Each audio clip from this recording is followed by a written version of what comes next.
बिस्मिल्लाहिर्रहमानिर्रहीम। इस वक्त जो शुरू होने लगा है चैप्टर ये unit number 4 sequences and summations के हवाले से, ये हमारा एक लेक्चर ऑलरेडी हो चुका है जिसमें हमने कुछ बेसिक्स बताई और अब उन्हीं सीक्वेंसेस में से एक type of the sequence discuss हो रही है, दैट इज़ अरिथमेटिक सीक्वेंस। यानी कि अगर ये सिर्फ नॉमेनक्लेचर साथ साथ याद करना कोई बहुत ज़रूरी नहीं होता, लेकिन अगर नॉमेनक्लेचर साथ साथ याद हो तो फिर वैल्यूज़ एंगेज करना आसान होती हैं, कोई फार्मूले याद रखना आसान होते हैं, टेक्निकल चीज़ें बड़ी अच्छी मैनेज होती हैं उस वक्त। हाँ जी, अब जो अरिथमेटिक सीक्वेंस होता है जिसको हम आम तौर पे अरिथमेटिक प्रोग्रेशन भी कह सकते हैं, ये सेकंड वर्ड है उसके लिए। सीक्वेंस और प्रोग्रेशन में भी थोड़ा सा फ़र्क है, फ़िलहाल हमारा इंटरेस्ट अब ये नहीं है, इस वक्त मटेरियल को हैंडल करना है। हाँ जी, जो स्टेटमेंट है अरिथमेटिक सीक्वेंस या अरिथमेटिक प्रोग्रेशन जिसको एपी कहा गया, उसमें सीक्वेंस की पहली टर्म के बाद ये जो लिखते हैं ना n ग्रेटर देन 1, यानी कि आफ्टर द फर्स्ट टर्म के बाद क्यों कहा जाता है कि पहली टर्म तो स्टार्ट है, आप से 3 से स्टार्ट कर दें कोई मसला नहीं, आप 9 से स्टार्ट कर दें कोई मसला नहीं। अब इस फर्स्ट टर्म पर तो कोई रूल अप्लाई ही नहीं हुआ, इसलिए ये बात कही जाती है after the first term n is greater than 1। तो उसके बाद एक कांस्टेंट नंबर अगर ऐड करना शुरू कर दें, से 3 में 5 ऐड करें तो 8 हो गया, फिर 5 ऐड करें तो 13 हो गया, फिर 5 ऐड करें तो 18 हो गया, ऐसे चलते जाएं। अगर हर नेक्स्ट टर्म पहली के बाद एक कांस्टेंट नंबर ऐड करके आती जाए तो उसको अरिथमेटिक सीक्वेंस या अरिथमेटिक प्रोग्रेशन या एपी कहते हैं। जिस तरह से 9 में 3 ऐड करें 12, 12 में 3 ऐड करें 15, 18 एंड सो ऑन, तो ये ऐसी सीक्वेंस को कहते हैं अरिथमेटिक प्रोग्रेशन। अब देखिए, a sequence in which an minus an minus 1, तो ऐसी सेंस में क्या होता है, किसी भी दो कंजेक्टिव टर्म्स का डिफरेंस, ये देखिए इसमें से इसको माइनस करें या 15 में से 12 माइनस करें या 18 में से 15 माइनस करें, ये कहीं भी आप दो टर्म्स का डिफरेंस ले लें वो सेम नंबर आएगा।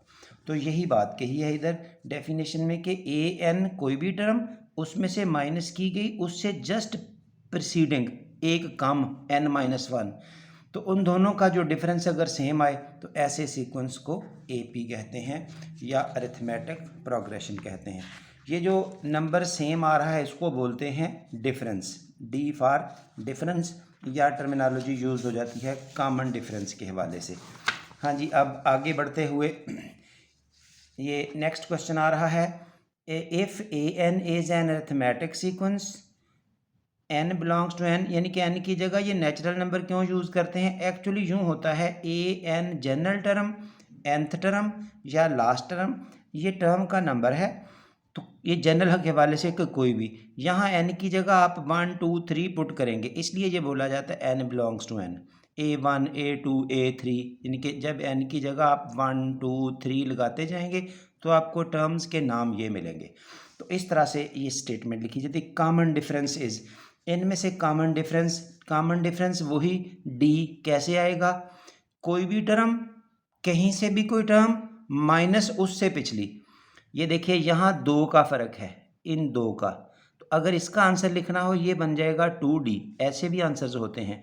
हाँ जी, ये n+1 और an ये करेक्ट है, n+1 कोई भी नंबर ये उससे पिछला नंबर है n, तो ये करेक्ट है, ये -d बनेगा ये वाला, और इसी तरह से ये आपके पास माइनस का 2d बनेगा, ऐसे आप क्लियर कर सकते हैं। सो अब यहाँ पर डिफरेंस जो है दैट इज़ d।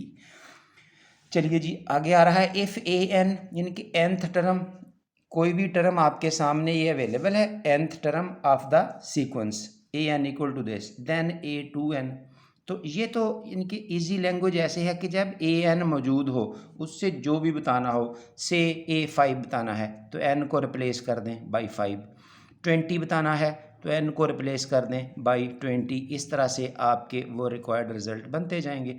अब हमें क्या कहा गया, इस ए एन से a2n बना दें, तो क्या तरीका होगा, रिप्लेस n बाई 2n, जब ऐसा करेंगे तो लेफ़्ट साइड पे n की जगह 2n हो गया, राइट पर भी जहाँ जहाँ n आ रहा है वहाँ वहाँ आप 2n कर देंगे। ये देखिए इस तरह से 2 इंटू 2n का square, finally 5 minus 6n plus 2 2 ज़र 4 8n square.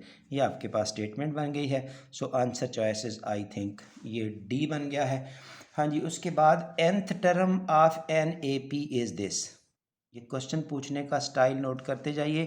nth term is given, nth term का मीनिंग ये है, ये टर्म कितनी दफ़ा यूज़ हो रहे हैं, nth term, last term, general term या ए एन का वर्ड आ जाए तो बात एक ही है।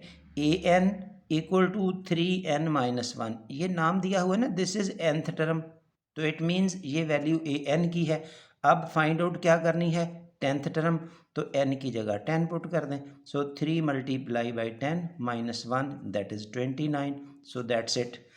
हाँ जी, आगे बढ़ते हुए nth term of this sequence. अब इस सीक्वेंस की nth टर्म, ये देखिए एक्चुअली ये यूं चल रहा है, इसका भी स्क्वायर कह सकते हैं, 1 का स्क्वायर 1 ही आएगा।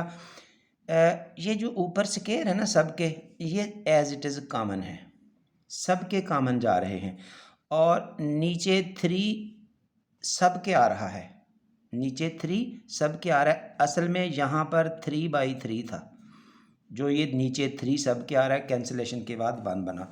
तो अब जो आपकी n, ये इसकी nth टर्म होगी a n, तो उसमें आप डाटा कैसे यूज़ करेंगे, जो चीज़ें फिक्स आ रही हैं थोड़ा सा ध्यान करना है, वो तो एज इट इज़ ही रहेंगी। और ये देखिए स्क्वायर सब पर आ रहा है, नीचे 3 सब के आ रहा है, तो वो तो as it is final general term में भी आएगा, nth टर्म में भी।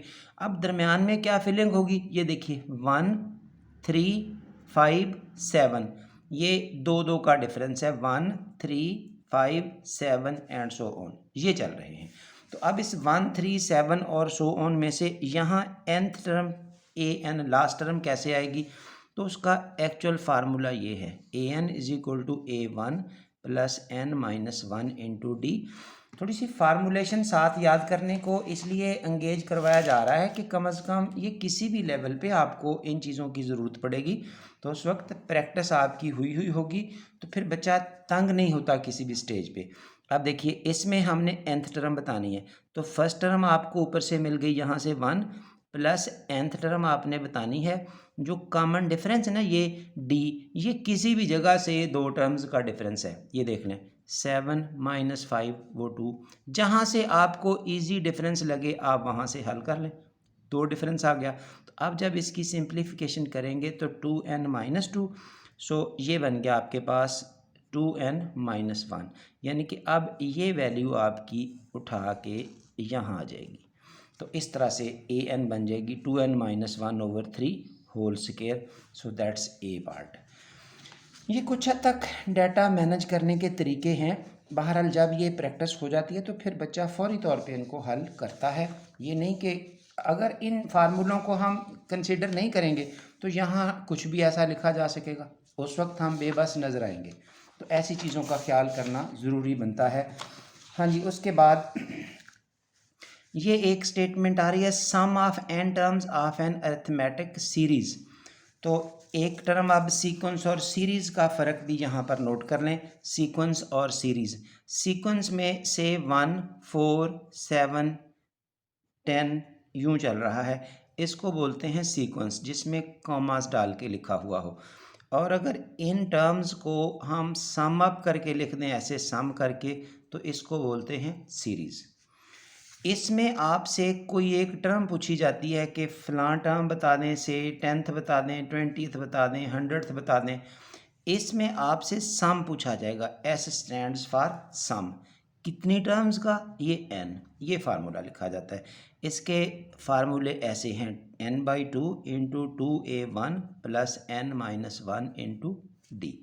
इस फार्मूला को यूज़ करते हुए हम n टर्म्स तक का सम बता सकते हैं, यानी कि S2 का मीनिंग होगा सम ऑफ 2 टर्म्स, और फर्स्ट वाली जो ये 2 है ना, ये फर्स्ट वाली 2 कहते हैं। S3 का मतलब क्या होगा, सम ऑफ फर्स्ट 3 टर्म्स, ये रूल चलता है। तो अब इसके मुताबिक हमसे क्या पूछा जा रहा है, इन अरिथमेटिक सीरीज़ का सम बता दें। तो Sn के लिए अब फार्मूला आपके पास ये बना बनाया, सो A1, लेकिन एक फार्मूला और भी है, SN is equal to N/2 into A1 plus AN, या N/2 into first term plus last term. ये AN और L लास्ट टर्म एक ही बात है, ये मैनी टाइम्स हम इस बात को डिस्कस कर चुके हैं। ये असल में डाटा पे डिपेंड करता है। कभी कभी यूँ होता है कि ऐसी सीरीज़ का सम बता दें जिसकी फ़र्स्ट टर्म गिवन है और लास्ट टर्म गिवन है, तो इतनी वो टर्में हैं। से अगर फर्स्ट टर्म किसी जगह 5 है, लास्ट टर्म 100 है, तो ऐसी 20 टर्म्स का सम बता दें, तो फिर आप डायरेक्ट ये फार्मूला यूज़ कर सकते हैं, n की जगह 20, ये फर्स्ट टर्म ये लास्ट टर्म, तो इसमें पुट करते हुए मसला हल हो जाएगा।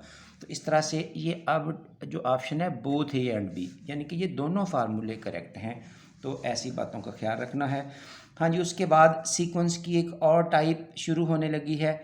अगली टाइप वो होती है ज्योमेट्रिक सीक्वेंस या ज्योमेट्रिक प्रोग्रेशन। तो ज्योमेट्रिक प्रोग्रेशन में क्या आता है, हर अगली टर्म पिछली वाली टर्म को किसी कांस्टेंट नंबर से मल्टीप्लाई करके आती है। जैसा कि अगर फर्स्ट टर्म 3 है, इसको हम 2 से मल्टीप्लाई कर दें तो ये टर्म 6 हो जाएगी, फिर 2 से मल्टीप्लाई कर दें 12 हो जाएगी, फिर 2 से मल्टीप्लाई कर दें 24 हो जाएगी, ऐसे चलेगी। इसी तरह फ़र्ज़ करें फर्स्ट टर्म 1 है, इसको 3 से मल्टीप्लाई करें 3 हो गया, इसको फिर 3 से मल्टीप्लाई करें 9 हो गया, फिर 3 से मल्टीप्लाई करें 27, फिर 3 से मल्टीप्लाई करें 81। तो ये भी एक ज्योमेट्रिक सीक्वेंस है या ज्योमेट्रिक प्रोग्रेशन है, ये भी एक ज्योमेट्रिक सीक्वेंस या ज्योमेट्रिक प्रोग्रेशन है। सीरीज़ जब इनकी बनाई जाएगी तो एज़ पर रूटीन इनको इसी तरह से ऐड कर देंगे। सीक्वेंस और सीरीज़ का इसी स्टाइल का फ़र्क है, और सीरीज़ के नाम भी उसी तरह बनेंगे। अगर सीक्वेंस का नाम अरिथमेटिक सीक्वेंस है तो सीरीज़ का नाम अरिथमेटिक सीरीज़ होगा। सीक्वेंस का नाम ज्योमेट्रिक सीक्वेंस है तो सीरीज़ का नाम ज्योमेट्रिक सीरीज़ होगा। तो इस तरह से वो सीक्वेंस और सीरीज़ के नाम साथ साथ चलते जाएंगे। जिस तरह डिफरेंस में दो का डिफरेंस AP में एक जैसा होता है, यहाँ कॉमन रेशो 6/3, किसी भी जगह आप दो कंसेक्टिव टर्म्स को डिवाइड कर दें, किसी भी जगह आप next term divided by previous यानी कि प्रीसीडिंग टर्म ऐसा करेंगे तो आपको आंसर हर जगह सेम मिलेगा। तो इस आंसर को बोलते हैं कॉमन रेशो या R। तो अब कॉमन रेशो या R फाइंड आउट करने के लिए ज़ाहिर है दो कंसेक्टिव टर्म्स को डिवाइड करना है। किस तरह से, नेक्स्ट डिवाइडेड बाय प्रीसीडिंग, कि कोई भी टर्म डिवाइडेड बाय उसकी बैक वाली टर्म जो प्रीसीडिंग बिल्कुल एग्जैक्ट साथ है। अब ये देखिए, ये टर्म कोई भी है AN, ये उससे एक लेस है नीचे वाली, इसलिए ये ऑप्शन, ये आपका D था, ये आपका अब R है। तो इस तरह से आप बात कर सकते हैं। ये यहाँ पर आपका आंसर 1/R है, ठीक है, यहाँ पर भी आपका आंसर 1/R है। तो ये ख्याल करना है, कोई भी इस तरह की स्टेटमेंट बन सकती है। चलिए जी, nth term of the sequence, ये एज पर रूटीन जब nth टर्म बतानी है तो AN आंसर। अब देखिए 1 1 1, ऊपर तो सब के 1 ही आ रहा है, तो यहाँ जो लास्ट पे टर्म आएगी AN, उसमें भी न्यूमरेटर में 1 ही होगा। तो डिनोमिनेटर में 2 5 8 ये चेंजेस आ रही हैं, 2 5 8 सो ऑन।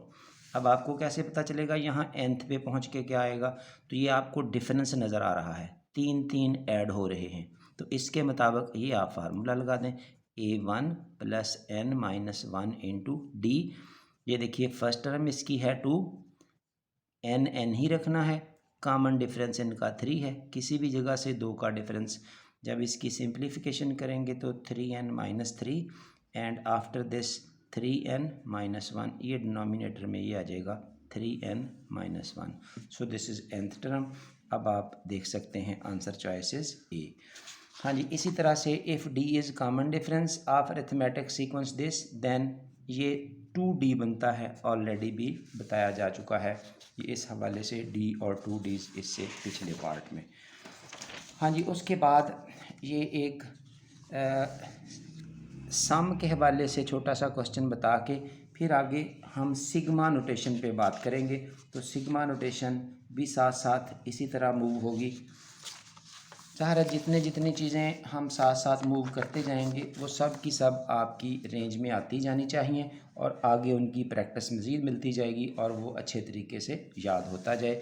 ये देखिए एस एन की कीमत ये दी हुई है, आपसे पूछा जा रहा है S2N, तो यहाँ से simple replace n by 2n, तो लेफ़्ट पे S2N हो गया।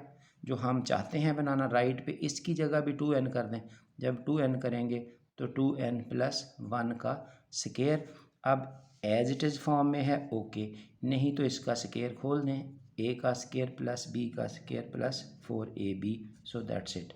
तो इस तरह से S2N का सलूशन आ रहा है। हाँ जी, अब मैं यहाँ तक इस सीरीज़ का फार्मूला को क्लोज़ कर रहा हूँ। तो नेक्स्ट सिग्मा नोटेशन के साथ हम हाज़िर होंगे अगले लेक्चर के साथ। So thank you very much.